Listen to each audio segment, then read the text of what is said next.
Hi friends, आपका स्वागत है हमारे चैनल एवरी डे न्यू में। दोस्तों, आरआरबी एनटीपीसी सीबीटी 1 एग्जाम 1 अप्रैल सेकंड शिफ्ट का पेपर समाप्त हो चुका है और अभी तक इसके मैक्सिमम रियल प्रश्न भी आ चुके हैं। तो आइए आज की सेकंड शिफ्ट की फुल पेपर एनालिसिस देखते हैं। सबसे पहले बात करें कि आज की सेकंड शिफ्ट की डिफिकल्टी लेवल कैसी थी, किस प्रकार के प्रश्न पूछे गए हैं। तो friends, second shift easy to moderate आए हैं। मैक्सिमम कैंडिडेट के कहना है कि overall paper easy to moderate level ही रखा गया था। जो मैथमेटिक्स के आज प्रश्न पूछे गए हैं फ्रेंड्स, लगभग 4 से 5 क्वेश्चन की डिफिकल्टी लेवल काफी अच्छी थी, टाइम टेकिंग था। बाकी करने लायक मैथमेटिक्स दिए गए। वही रीजनिंग का देखा जाए तो रीजनिंग में भी सीटिंग अरेंजमेंट और पजल से मिला के लगभग 3 से 4 प्रश्न आज पूछे हैं। कथन निष्कर्ष पूर्व धारणा से रिलेटेड भी लगभग 3 से 4 प्रश्न आए हैं। तो यहाँ पे थोड़ा सा मॉडरेट लेवल रखा गया था रीजनिंग का, लेकिन बाकी सारे क्वेश्चन करने लायक ही रीजनिंग के थे। तो ओवरऑल इजी टू मॉडरेट था। जनरल अवेयरनेस में देखा जाए तो करंट अफेयर दोस्तों 5 से 6 क्वेश्चन पूछा है करंट अफेयर का, और 2021 का भी एक करंट अफेयर पूछा। इसके बाद साइंस का मुश्किल से 4 से 5 क्वेश्चन पूछे गए हैं। अगर स्टैटिक जीके की बात करें तो हर शिफ्ट में बहुत ज्यादा स्टैटिक जीके वाले प्रश्न आ रहे हैं, और साथ में इतिहास का भी पोर्शन ठीक ठाक रहा है। अटेम्प्ट की बात करें फ्रेंड्स तो अटेम्प्ट आज अच्छे रहे हैं कैंडिडेट के। फर्स्ट शिफ्ट में भी यहाँ पे अटेम्प्ट ठीक था। अभी भी देखा जाए तो किन्हीं ने 82 किया है अटेम्प्ट, किन्हीं ने 86 किया है, 71, 68, 66, 77 इस तरह से अटेम्प्ट रहे हैं जिन जिन कैंडिडेट से आज मैंने रिव्यू लिए हैं। तो चलिए आज के सारे क्वेश्चन देख लीजिए सेकंड शिफ्ट के। तो ये रहे फ्रेंड्स आज के सेकंड शिफ्ट के क्वेश्चन। देखिए, आज के सेकंड शिफ्ट में एक सवाल पूछा गया था कि मंत्री परिषद किसके प्रति जवाबदेह होता है। इसका ऑप्शन था लोकसभा, राज्यसभा, राष्ट्रपति। 3 ऑप्शन मिले हैं। तो मंत्री परिषद जो होती है वो पूरी तरह से लोकसभा के प्रति उत्तरदायी होती है, तो लोकसभा इसका करेक्ट आंसर हो जाएगा। एक देखिए प्रश्न पूछा है, सिंधु घाटी सभ्यता में इनमें से कहां पे जलाशय पाया गया है। तो यहां पे पूछा था कि जलाशय कहां पे पाया गया है, लोथल में, धौलावीरा में, कालीबंगन में। तो इसका करेक्ट आंसर हो जाएगा धौलावीरा। धौलावीरा में जलाशय पाया गया है।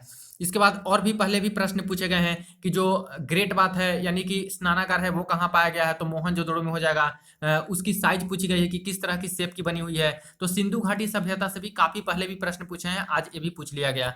एक देखिए फ्रेंड्स, प्रश्न आज पूछा है करेंट अफेयर का ही है 2020 का। मिस इंडिया 2020 का खिताब किसने जीती। तो मनसा वाराणसी इसका करेक्ट आंसर हो जाएगा। इन्होंने ही मिस इंडिया 2020 का खिताब जीता है, मनसा वाराणसी। एक देखिए प्रश्न पूछा है फ्रेंड्स, अंतरराष्ट्रीय क्रिकेट में यानी इंटरनेशनल क्रिकेट में 500 छक्के लगाने वाले क्रिकेटर कौन से बने हैं। ऑप्शन था क्रिस गेल, रोहित शर्मा, विराट कोहली और एमएस धोनी। तो इसका करेक्ट आंसर हो जाएगा क्रिस गेल। अंतरराष्ट्रीय पूछा है फ्रेंड्स, तो जो यहाँ पे 500 छक्के लगाए हैं तो क्रिस गेल ने ही लगाए हैं। एक देखिए प्रश्न आया है, ब्रिक्स में कौन सा देश शामिल है। ये प्रश्न था कि कौन सा देश शामिल है जो कि ब्रिक्स में है।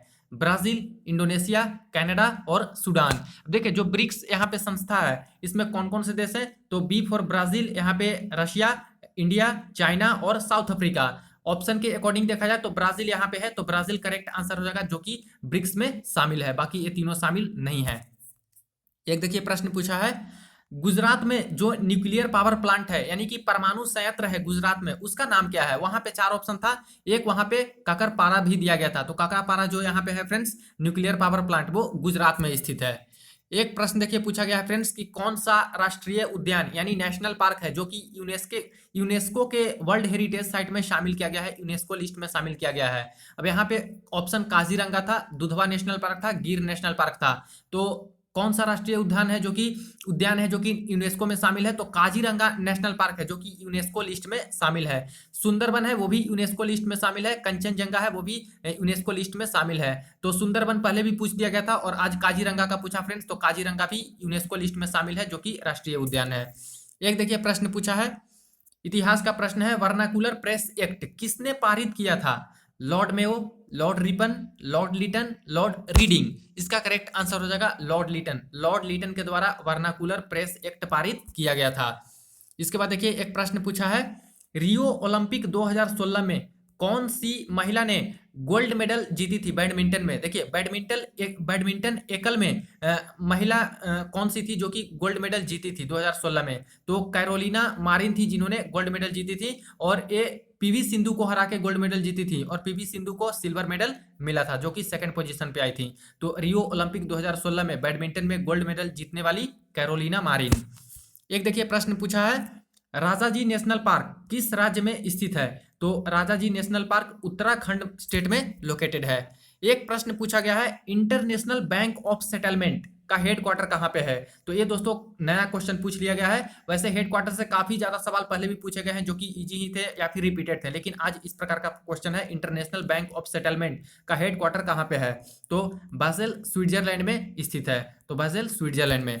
एक देखिए प्रश्न आया है फ्रेंड्स कि ताप्ती रिवर है, ताप्ती नदी वो कहां से निकलती है, उसका उद्गम स्थान पूछा है। तो ताप्ती रिवर धूपगढ़ी से निकलती है या फिर वहां पे ऑप्शन में सतपुड़ा की पहाड़ी दिया गया होगा, सतपुड़ा रेंज, तो ये करेक्ट करके आना था। तो धूपगढ़ी या फिर सतपुड़ा की पहाड़ी। एक देखिए प्रश्न आया फ्रेंड्स कि भारत ने अपना पहला सैटेलाइट उपग्रह कब छोड़ा है, यानी जो सैटेलाइट है या फिर उपग्रह वो कब छोड़ा है? 11 अप्रैल 1975, 12 अप्रैल 1975, 18 अप्रैल 1975 और 19 अप्रैल 1975। देखिए ऐसे तो पता है कि 1975 में ही छोड़ा गया था, लेकिन ऑप्शन काफी क्लोज क्लोज दिए गए हैं फ्रेंड्स, और इसमें बताना था कि कब छोड़ा गया है। तो इसमें काफी सारे कैंडिडेट गलत भी करके आए होंगे। इसका करेक्ट आंसर की बात करें तो 19 अप्रैल 1975 ईस्वी में छोड़ा गया था पहला सैटेलाइट, फर्स्ट सैटेलाइट। यहाँ पे अगर स्टेट पूछा गया होगा फ्रेंड्स कि कौन से स्टेट से निकलती है, तो एमपी हो जाएगा करेक्ट आंसर, मध्य प्रदेश। देखिए एक प्रश्न पूछा गया है, पद्मावत किताब के लेखक कौन है, और ये रिपीटेड प्रश्न है। पद्मावत जो किताब है फ्रेंड्स ये जायसी के द्वारा लिखा गया है। एक देखिए प्रश्न पूछा गया है, अल्पसंख्यकों के हितों के लिए कौन सा आर्टिकल में बताया गया है, यानी जो माइनॉरिटीज हैं उनके हितों के लिए, उनके हितों की रक्षा के लिए कौन से आर्टिकल में है? Article 32A, article 20, article 24, article 29। तो इसका करेक्ट आंसर हो जाएगा आर्टिकल 29, यानी अनुच्छेद 29 में बताया गया है अल्पसंख्यकों के हितों के रक्षा के लिए। एक देखिए प्रश्न पूछा गया है, नेवल एविएशन म्यूजियम यानी कि नौसेना उद्यान संग्रहालय कहां पर स्थित है? तो नेवल एविएशन म्यूजियम गोवा में स्थित है। तो गोवा करेक्ट आंसर हो जाएगा। एक देखिए प्रश्न पूछा है इंपॉर्टेंट नारा से, स्लोगन से, दिल्ली चलो का नारा किसने दिया था? तो दिल्ली चलो का नारा सुभाष चंद्र बोस के द्वारा दिया गया था। एक प्रश्न पूछा गया है कि भारत की सबसे बड़ी खारे पानी की झील, यानी कि जो सॉल्ट जो यहाँ पे लेक है वो कौन सी है सबसे बड़ी कोस्टल एरिया की? तो चिल्का झील हो जाएगा करेक्ट आंसर, जो कि सबसे बड़ी खारे पानी की झील है इंडिया में, चिल्का झील। एक देखिए प्रश्न पूछा गया है, न्यूटन ने मोशन यानी गति के कितने नियम दिए थे? तो न्यूटन के द्वारा कितने नियम दिए गए हैं? 3 नियम दिए गए हैं। Newton first law, second law और थर्ड लॉ, तो 3 नियम दिए गए हैं। एक देखिए प्रश्न पूछा है, इनमें से आउटपुट डिवाइस कौन सा है? काफी सारे प्रश्न आउटपुट इनपुट डिवाइस से बन रहे हैं, और ऑप्शन कुछ इस प्रकार का था, कीबोर्ड था, जॉयस्टिक था, मॉनिटर था, स्कैनर था। कीबोर्ड इनपुट डिवाइस है, जॉयस्टिक जिससे हम लोग कनेक्ट करके गेम खेलते हैं कंप्यूटर में, वो यहाँ पे जॉयस्टिक है जो कि इनपुट डिवाइस है। स्कैनर भी इनपुट डिवाइस है, लेकिन जो मॉनिटर है वो यहाँ पे आउटपुट डिवाइस हो जाएगा। एक देखिए प्रश्न पूछा है, ट्रैक बॉल क्या है? ये भी कंप्यूटर का ही सवाल है। इनपुट डिवाइस है, आउटपुट डिवाइस है, कोई सॉफ्टवेयर है या फिर प्रोसेसिंग डिवाइस है? तो जो ट्रैक बॉल होती है फ्रेंड्स वो इनपुट डिवाइस होती है, जो कि डेटा यहाँ पे कलेक्ट करती है कंप्यूटर। तो ट्रैक बॉल यहाँ पे इनपुट डिवाइस हो जाएगा। एक देखिए प्रश्न पूछा है, स्वीट पोटैटो या फिर शकरकंद बोल सकते हैं, इसका कौन सा पार्ट है जो कि एडिबल है, खाया जाता है? रूट यानी कि जड़, स्टेम तना, लीव्स पत्ते या फिर फ्रूट्स इसका फल। तो देखिए जो स्वीट पोटैटो होते हैं यानी शकरकंद, इसके मॉडिफाइड रूट्स होते हैं, उसी को खाया जाता है, वही एडिबल पार्ट होता है। तो इसके अकॉर्डिंग रूट्स यानी कि जड़ सही आंसर हो सकता है। एक देखिए प्रश्न पूछा है फ्रेंड्स, डॉक्टर का अगर रिलेशन चिकित्सालय से है तो मंदिर का रिलेशन किससे हो जाएगा? तो मंदिर का रिलेशन पुजारी से हो जाएगा। एक देखिए प्रश्न आया फ्रेंड्स कि हैदर अली कहाँ का शासक था? तो मैसूर का था या फिर हैदराबाद का था? तो इसका करेक्ट आंसर हो जाएगा मैसूर, मैसूर का शासक था हैदर अली। एक देखिए प्रश्न पूछा है, ISCII का फुल फॉर्म क्या है? तो ISCII का आज पूछा है फ्रेंड्स, जो कि नया फुल फॉर्म ही पूछा है, Indian script code for information interchange इसका फुल फॉर्म हो जाएगा, Indian script code for information interchange. एक देखिए प्रश्न आया है जो कि 3-4 बार दोस्तों एक क्वेश्चन रिपीट हो चुका है, इसरो ने एक साथ कितने सैटेलाइट भेजकर रिकॉर्ड बनाया है? और ये जो रिकॉर्ड बनाया गया था फ्रेंड्स कौन सी लॉन्च व्हीकल से? तो PSLV C-37 हो सकता है आगे पूछ दिया जाए, इसको याद रखिएगा, PSLV C-37 से छोड़ा गया था। तो कितने सैटेलाइट एक साथ छोड़ के रिकॉर्ड बनाया था? 102, 103, 108, 104। इसका करेक्ट आंसर हो जाएगा 104। टोटल 104 सैटेलाइट एक बार छोड़कर इन्होंने रिकॉर्ड बनाया था। एक देखिए प्रश्न पूछा है, रात के समय दिखाई देने वाला सबसे चमकीला ग्रह कौन सा है? तो सबसे ब्राइटेस्ट प्लेनेट कौन सा है जो कि रात में दिखाई देता है? तो शुक्र ग्रह यानी कि वीनस। एक देखिए प्रश्न आया है आज के सेकंड शिफ्ट में, किस तरह के पौधे का जड़ पानी के अंदर होता है? पर्णपाती पौधे, पतझड़ पौधे या फिर मैंग्रोव पौधे? तो मैंग्रोव फॉरेस्ट होते हैं, यानी मैंग्रोव के जो पेड़ होते हैं उसके जो जड़ होते हैं वो पानी के अंदर ही होते हैं और ज़्यादातर कोस्टल एरिया में ये पाए जाते हैं। तो मैंग्रोव करेक्ट आंसर हो जाएगा। एक देखिए प्रश्न पूछा है, मैग्मा कहाँ पाया जाता है? तो दो चीज़ें होती है, एक होता है मैग्मा और एक होता है लावा। तो यहाँ पे पूछा है मैग्मा कहाँ पाई जाती है, कोर में, मेंटल में या फिर क्रस्ट में। तो अर्थ का जो तीनों पार्ट बांटा गया है, सबसे ऊपर का बोलते हैं मेंटल, बीच का बोलते हैं हम लोग क्रस्ट और सबसे नीचे वाला पार्ट होता है उसको कोर बोलते हैं। तो मैग्मा कहाँ पे पाई जाती है? तो मैग्मा यहाँ पे कोर में पाई जाती है, तो कोर करेक्ट आंसर हो जाएगा। और वही मैग्मा जब यहाँ पे प्रेशर के थ्रू अर्थ से बाहर निकल के बहने लगती है तो उसे हम लोग बोलते हैं लावा। तो नीचे यहाँ पे कोर में रहती है तो मैग्मा बोलेंगे। तो वही पूछा मैग्मा कहाँ पे पाई जाती है, तो कोर में। एक देखिए प्रश्न पूछा है, मैंग्रोव फॉरेस्ट कहाँ पाया जाता है? अब देखिए आज मैंग्रोव से रिलेटेड दो सवाल हैं। एक तो ऊपर आप लोगों ने देखा कि किसकी जड़ है जो कि पानी में रहती है, तो मैंग्रोव की। और यहाँ पे पूछा मैंग्रोव फॉरेस्ट कहाँ पाया जाता है, हिमालयी क्षेत्र में या फिर तटीय क्षेत्र में। तो कोस्टल एरिया जो होते हैं, तटीय क्षेत्र होते हैं, वहां पे मैंग्रोव फॉरेस्ट पाए जाते हैं। एक देखिए प्रश्न पूछा है, 1948 में कोई बुक लिखी गई थी, उसका नाम बुक का दे दिया गया था जो कि फ्रेंड्स यहाँ पे कैंडिडेट को याद नहीं थे। उसके बाद बोला गया था कि किसने ये बुक लिखी है। तो अगर किसी कैंडिडेट को बुक का नाम याद होगा जरूर कमेंट सेक्शन में बता दीजिएगा। एक ऑप्शन भेजा गया है रामचंद्र गुहा। तो ये दोस्तों इसका एक ऑप्शन से हम लोग अंदाजा नहीं लगा सकते कि यहाँ पे कौन सी बुक थी 1948 वाली। एक गांधी से रिलेटेड बुक है जो कि रामचंद्र गुहा के द्वारा लिखा गया है, गांधी 1914 से 1948 तक। तो ये बुक नहीं था फ्रेंड्स, दूसरा बुक था, मैंने कंफर्म किया था। तो आप लोग बताइएगा जिनको याद होगा। तो बुक एंड ऑथर से भी पूछा है। एक देखिए प्रश्न पूछा है, हाल ही में 2021 में कोई फेमस पर्सनालिटी है जिनका निधन हो गया है, उनका नाम दिया गया था फ्रेंड्स, याद नहीं है कैंडिडेट को, तो यहाँ पे मैंने नहीं लिखा है। उन्हें कितने राष्ट्रीय पुरस्कार मिले हैं, ये सवाल था, कितने राष्ट्रीय पुरस्कार मिले हैं। तो ये भी सवाल एक 2021 के करंट अफेयर का पूछा है। आज के फर्स्ट शिफ्ट में भी 2021 से एक सवाल पूछा गया था। दोस्तों एक और क्वेश्चन है जो कि पूछा गया है, MS स्वामीनाथन।